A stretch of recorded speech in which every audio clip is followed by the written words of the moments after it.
ആഗോള രാഷ്ട്രീയ ഭൂപടത്തെയും വൻ ശക്തികൾ തമ്മിലുള്ള അധികാര സമവാക്യങ്ങളെയും പാടെ മാറ്റിമറിക്കുന്ന അത്യപൂർവവും നാടകീയവുമായ നയതന്ത്ര നീക്കങ്ങൾക്കാണ് ബീജിംഗ് ഇപ്പോൾ സാക്ഷ്യം വഹിച്ചുകൊണ്ടിരിക്കുന്നത്. അമേരിക്കൻ പ്രസിഡന്റ് ഡൊണാൾഡ് ട്രംപിന്റെ അത്രയൊന്നും ശ്രദ്ധിക്കപ്പെടാതെ പോയ ചൈനീസ് സന്ദർശനത്തിന് തൊട്ടു പിന്നാലെ റഷ്യൻ പ്രസിഡന്റ് വ്ളാഡിമിർ പുടിനും ചൈനീസ് പ്രസിഡന്റ് ഷീ ജിൻപിങ്ങും തമ്മിൽ നടത്തിയ ഉഭയകക്ഷി കൂടിക്കാഴ്ച അന്താരാഷ്ട്ര തലത്തിൽ വലിയ ചർച്ചകൾക്ക് വഴിവെച്ചിരിക്കുകയാണ്. പാശ്ചാത്യ രാജ്യങ്ങൾക്ക് ശക്തമായ മുന്നറിയിപ്പ് നൽകിക്കൊണ്ട് റഷ്യയും ചൈനയും തമ്മിലുള്ള ബന്ധം ചരിത്രത്തിലെ ഏറ്റവും ശക്തമായ ഘട്ടത്തിലാണെന്ന് ലോകത്തിനു മുന്നിൽ പ്രഖ്യാപിക്കുന്നതായിരുന്നു ഈ കൂടിക്കാഴ്ച. ബീജിംഗിൽ നടന്ന ഈ അതീവ നിർണായകമായ ചർച്ചകൾക്കിടയിൽ Russian president Vladimir Putin Chinese ഭരണാധികാരി ഷീ ജിൻപിങ്ങിനോട് നടത്തിയ വൈകാരികമായ ഒരു പരാമർശമാണ് ഇപ്പോൾ ആഗോള മാധ്യമങ്ങളുടെ പ്രധാന തലക്കെട്ട്. ഒരു ദിവസം പരസ്പരം അകന്നിരിക്കുന്നത് 3 വസന്തങ്ങൾ കടന്നു പോകുന്നത് പോലെയാണ് എന്ന പഴയ ചൈനീസ് പഴഞ്ചൊല്ല് ഉദ്ധരിച്ചുകൊണ്ടാണ് പുടിൻ ഷീ ജിൻപിങ്ങിനോട് തന്റെയും റഷ്യയുടെയും ആത്മബന്ധം പരസ്യമാക്കിയത്. പരസ്പരം പിരിഞ്ഞിരിക്കാൻ കഴിയാത്തത്ര ആഴത്തിലുള്ളതാണ് മോസ്കോയും ബീജിംഗും തമ്മിലുള്ള തന്ത്രപ്രധാന കൂട്ടുകെട്ടെന്ന് വ്യക്തമാക്കാൻ പുടിൻ നടത്തിയ ഈ പ്രയോഗം പാശ്ചാത്യ നയതന്ത്രജ്ഞരെ അക്ഷരാർത്ഥത്തിൽ ഞെട്ടിച്ചിരിക്കുകയാണ്.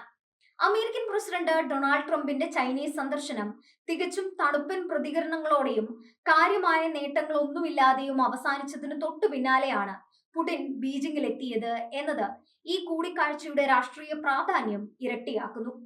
ട്രംപിന്റെ സന്ദർശന വേളയിൽ ചൈന കാട്ടിയ അകൽച്ചയും ഔപചാരികതയും നിറഞ്ഞ ശൈലിക്ക് വിരുദ്ധമായി പുടിന് ബീജിംഗിൽ ലഭിച്ചത് വൻ വരവേൽപ്പാണ്. പാശ്ചാത്യ ചേരിക്കെതിരെ ഏത് പ്രതിസന്ധിയിലും ഒരുമിച്ച് നിൽക്കുന്ന ഒരു ഓൾ വെതർ പാർട്ണർഷിപ്പ് തങ്ങൾക്കിടയിൽ നിലനിൽക്കുന്നുണ്ടെന്ന് ലോകത്തെ ബോധ്യപ്പെടുത്താൻ ഇരു നേതാക്കളും ഈ അവസരം കൃത്യമായി ഉപയോഗിച്ചു. യുക്രൈൻ യുദ്ധം 4ാം വർഷത്തിലേക്ക് കടക്കുമ്പോൾ പാശ്ചാത്യ രാജ്യങ്ങൾ റഷ്യയ്ക്ക് മേൽ ഏർപ്പെടുത്തിയ കടുത്ത സാമ്പത്തിക സൈനിക ഉപരോധങ്ങളെ അതിജീവിക്കാൻ മോസ്കോയെ സഹായിക്കുന്നത് ചൈനയുമായുള്ള ഈ അവിശുദ്ധ സഖ്യമാണെന്ന് പ്രതിരോധ വിദഗ്ധർ വിലയിരുത്തുന്നു.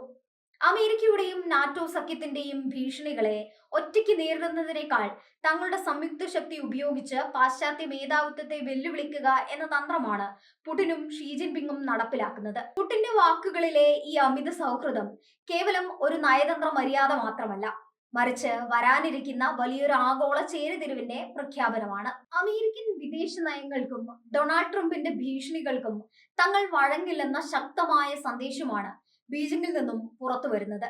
ട്രംപ് ഭരണകൂടം നാറ്റോ സഖ്യത്തിൽ നിന്നും അമേരിക്കൻ സൈന്യത്തെ ഭാഗികമായി പിൻവലിക്കാനും യൂറോപ്പിന്റെ സുരക്ഷാ ചുമതലകളിൽ നിന്നും പിന്നോട്ടു പോകാനും ഒരുങ്ങുന്ന വേളയിലാണ് റഷ്യയും ചൈനയും തങ്ങളുടെ ബന്ധം കൂടുതൽ ശക്തമാക്കുന്നത് എന്നത് ശ്രദ്ധേയമാണ്. പാശ്ചാത്യ ചേരിയിൽ വിള്ളലുകൾ വീഴുമ്പോൾ കിഴക്കൻ ശക്തികൾ കൂടുതൽ ദൃഢതയോടെ ഒന്നിക്കുന്നത് ആഗോള ഭൗമരാഷ്ട്രീയത്തിൽ വലിയൊരു അധികാര ശൂന്യത സൃഷ്ടിക്കാൻ ഇടയാക്കും. സാമ്പത്തിക രംഗത്തും ഇരു രാജ്യങ്ങളും തമ്മിലുള്ള സഹകരണം പുതിയ ഉയരങ്ങളിലേക്ക് കുതിക്കുകയാണ്. പാശ്ചാത്യ ഉപരോധങ്ങൾ കാരണം യൂറോപ്യൻ വിപണി നഷ്ടപ്പെട്ട റഷ്യൻ ഇന്ധന മേഖലയ്ക്ക് ഇന്ന് ഏറ്റവും വലിയ ആശ്രയം ചൈനയാണ്. ചൈനയിലേക്കുള്ള റഷ്യൻ ക്രൂഡ് ഓയിലിന്റെയും പ്രകൃതിവാതകത്തിന്റെയും കയറ്റുമതി റെക്കോർഡ് നിരക്കിലാണ് വർദ്ധിച്ചുകൊണ്ടിരിക്കുന്നത്. പകരമായി റഷ്യൻ വിപണിയിലേക്ക് ആവശ്യമായ അത്യാധുനിക സാങ്കേതിക വിദ്യകളും ഇലക്ട്രോണിക്സ് ഉപകരണങ്ങളും വാഹനങ്ങളും ചൈന വൻതോതിൽ എത്തിക്കുന്നുണ്ട്. അമേരിക്കൻ ഡോളറിനെ ഒഴിവാക്കിക്കൊണ്ട് സ്വന്തം കറൻസികളിൽ വ്യാപാരം നടത്താനുള്ള ഇവരുടെ തീരുമാനം അന്താരാഷ്ട്ര സാമ്പത്തിക രംഗത്ത് വലിയ ചലനങ്ങൾ ഉണ്ടാക്കുന്നു.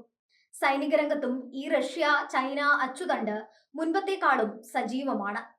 പസഫിക് സമുദ്രത്തിലും ആർട്ടിക് മേഖലയിലും ഇരു രാജ്യങ്ങളുടെയും നാവികസേനകളും വ്യോമസേനകളും സംയുക്തമായി നടത്തുന്ന സൈനിക അഭ്യാസങ്ങൾ അമേരിക്കയ്ക്കും അതിന്റെ ഏഷ്യൻ സഖ്യകക്ഷികളായ ജപ്പാൻ, ദക്ഷിണ കൊറിയ തുടങ്ങിയ രാജ്യങ്ങൾക്കും വലിയ തലവേദനയാണ് സൃഷ്ടിക്കുന്നത്. ചൈനീസ് അതിർത്തികളിൽ അമേരിക്ക നടത്തുന്ന സൈനിക നീക്കങ്ങളെ പ്രതിരോധിക്കാൻ റഷ്യയുടെ ആണവ മിസൈൽ സാങ്കേതിക വിദ്യകൾ ചൈനയ്ക്ക് കരുത്തു പകരുമെന്നാണ് വിലയിരുത്തപ്പെടുന്നത്. തായ്വാൻ കടലിടുക്കിലെ ചൈനയുടെ അവകാശവാദങ്ങൾക്ക് റഷ്യ നൽകുന്ന പൂർണ്ണമായ പിന്തുണയും യുക്രൈൻ വിഷയത്തിൽ പാശ്ചാത്യ രാജ്യങ്ങൾ റഷ്യയെ ഒറ്റപ്പെടുത്താൻ ശ്രമിക്കുമ്പോൾ ചൈന പുലർത്തുന്ന അനുകൂല നിലപാടും ഇരു രാജ്യങ്ങളും തമ്മിലുള്ള പരസ്പര ധാരണയുടെ ആഴം വ്യക്തമാക്കുന്നു.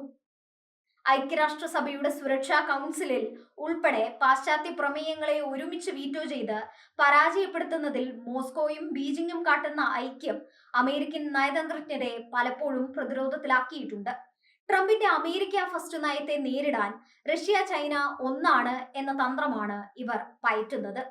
ബീജിംഗിലെ ഈ വൈകാരികമായ കൂടിക്കാഴ്ച വെറും ഒരു മാധ്യമ നാടകമല്ലെന്നും മറിച്ച് അമേരിക്കയുടെ ആഗോള മേധാവിത്വത്തിന്റെ അന്ത്യം കുറിക്കാൻ ലക്ഷ്യമിട്ടുള്ള ദീർഘകാല പദ്ധതികളുടെ ഭാഗമാണെന്നും അന്താരാഷ്ട്ര രാഷ്ട്രീയ നിരീക്ഷകർ ചൂണ്ടിക്കാണിക്കുന്നു. ട്രംപ് ചൈനയുമായി ഒരു വ്യാപാര യുദ്ധത്തിന് വീണ്ടും മുതിരുകയാണെങ്കിൽ റഷ്യയുടെ സമ്പൂർണ്ണ പിന്തുണ തങ്ങൾക്കുണ്ടാകുമെന്നുറപ്പിക്കാൻ ഷീ ജിൻപിങ്ങിന് ഇതിലൂടെ സാധിച്ചു. അതുപോലെ തന്നെ യൂറോപ്പിൽ തങ്ങളുടെ സ്വാധീനം വർദ്ധിപ്പിക്കാൻ പുടിന് ചൈനയുടെ സാമ്പത്തിക പിൻബലം അത്യാവശ്യവുമാണ്. ഏഷ്യ പസഫിക് മേഖലയിലും യൂറോപ്പിലും ഒരേ സമയം രണ്ട് വലിയ വെല്ലുവിളികളെ നേരിടേണ്ടി വരുന്ന അവസ്ഥയിലാണ് ഇപ്പോൾ വാഷിംഗ്ടൺ. ഒരു വശത്ത് യുക്രൈനിൽ റഷ്യയെ പ്രതിരോധിക്കാൻ നാറ്റോയെ സഹായിക്കേണ്ടി വരുമ്പോൾ മറുവശത്ത് ദക്ഷിണ ചൈന കടലിൽ ചൈനയുടെ കടന്നുകയറ്റങ്ങളെ ചെറുക്കാൻ അമേരിക്ക പാടുപെടുന്നു. ഈ രണ്ട് മുന്നണികളിലും അമേരിക്കയെ ഒരേ സമയം തളർത്തുക എന്ന തന്ത്രപരമായ ലക്ഷ്യമാണ് പുടിന്റെയും ഷീ ജിൻപിങ്ങിന്റെയും ഈ പുതിയ സൗഹൃദ പ്രകടനങ്ങൾക്ക് പിന്നിലുള്ളത്. ഡൊണാൾഡ് ട്രംപിന്റെ ബീജിംഗ് സന്ദർശനം പരാജയപ്പെട്ടതും തൊട്ടു പിന്നാലെ പുടിൻ നടത്തിയ വൻ നയതന്ത്ര വിജയവും വരും വർഷങ്ങളിൽ ലോകരാഷ്ട്രീയത്തിന്റെ ഗതി നിർണയിക്കുന്ന ഘടകങ്ങളായി മാറും. ഒരു ദിവസം അകന്നിരുന്നാൽ 3 വസന്തം പോലെ എന്ന പുടിന്റെ ആ ഒരൊറ്റ പരാമർശം വരും തലമുറകളിലേക്ക് നീളുന്ന ഒരു പുതിയ ആഗോള സഖ്യത്തിന്റെ അടിത്തറയായാണ് വിലയിരുത്തപ്പെടുന്നത്. പാശ്ചാത്യ ലോകത്തിന്റെ ഉപരോധങ്ങളും ഭീഷണികളും ഈ രണ്ട് വൻ ശക്തികളെയും കൂടുതൽ അടുപ്പിക്കാൻ മാത്രമേ ഉപകരിച്ചിട്ടുള്ളൂ എന്ന യാഥാർത്ഥ്യമാണ് ഇപ്പോൾ ബീജിംഗിൽ നിന്ന് പുറത്തു വരുന്നത്.